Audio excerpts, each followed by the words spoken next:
Today we stand in strong protest against the visit of Mr. Narendra Modi, the killer, the butcher, and the worst leader who has broken all forms of records of human rights violations, of terrorism, of eliminating the Kashmiri people, of committing genocide, not just abrogating Article 370, but also snatching up political, economic, religious rights, and we are not even allowed to bury our loved ones, no right to even mourn. This man has the audacity to step on this soil, which is a soil of graveyards, of martyrs, of mourning.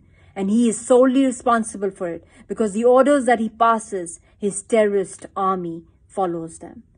And now on this visit, additional thousands of Indian troops, police personnel, sharpshooters have been deployed with CCTV cameras everywhere. People are being harassed. More and more checkposts everywhere, search operations, CASOs, and whatnot.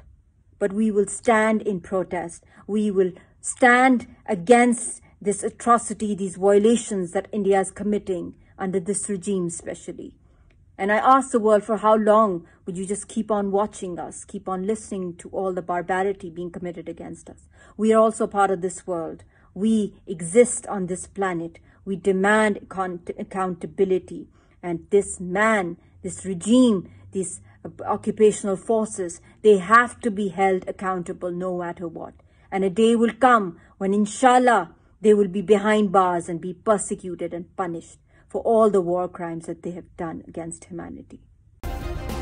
Subscribe करें और bell दबाएं ताकि कोई खबर रह न जाए।